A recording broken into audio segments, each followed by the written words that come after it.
வணக்கம். நான் இன்னைக்கு சாபுதானா வடை பண்ண போறேன். அதாவது ஜவ்வரிசி வடை பண்ண போறேன். அது எப்படி பண்ணுன்னு காமிக்கிறேன். அதுக்கு என்னெல்லாம் வேணும்னு சொல்றேன்.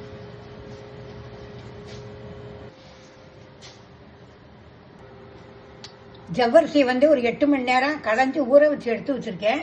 உப்பு, கருவேப்பிலை, இஞ்சி, பச்சை மிளகாய், கொத்தமல்லி, வேர்க்கடலையை வறுத்து 1-2 உடச்சி வச்சிருக்கேன். Garam masala powder, lemon juice இவ்வளவும் இதுக்கு வேணும். முதல்ல நான் ஒரு உருளைக்கிழங்கு வேக வச்சு எடுத்து வச்சிருக்கேன். அதை தோலை உரிச்சிருக்கேன். இப்போ அதை இந்த வாழைக்காய் சீவரத்துல சீவி வைக்கிறேன். இப்போ எல்லாத்தையும் போட்டு மிக்ஸ் பண்ணணும்.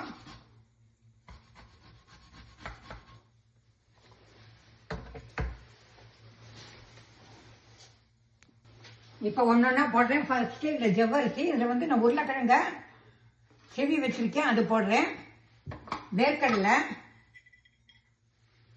கருவேப்பிலை, இஞ்சி, பச்சை மிளகாய், இதுக்கு வேணுங்கிற உப்பு,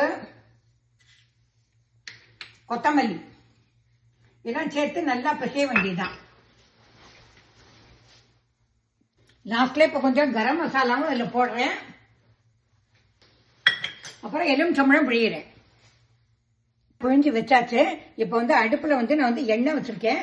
எண்ணெய் காஞ்சதுக்கு அப்புறம் வடையை போடுறேன். எண்ணெய் காஞ்சு எடுத்து இப்போ நான் வடையை போட போறேன். கையில கொஞ்சம் எண்ணெயை தடவிக்கணும், அப்படின்னா ஒட்டாம இருக்கும்.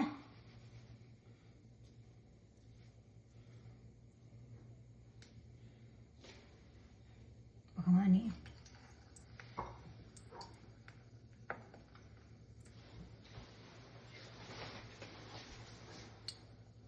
வடையெல்லாம் உருட்டி வச்சிருக்கேன். இப்போ ஒன்னொன்னா போட போறேன்.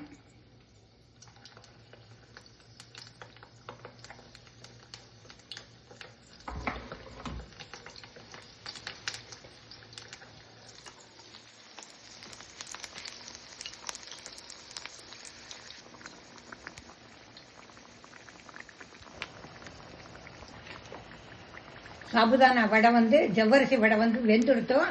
இப்போ நான் ஒரு பாத்திரத்துல மாத்த போறேன். மாத்திட்டு காமிக்கிறேன்.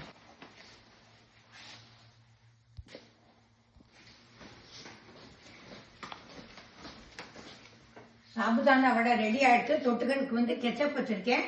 இதை பண்ணி பார்த்துட்டு எப்படி இருக்குங்கிறதுக்கு லைக் பண்ணுங்க, ஷேர் பண்ணுங்க, சப்ஸ்கிரைப் பண்ணுங்க. Tata, bye by.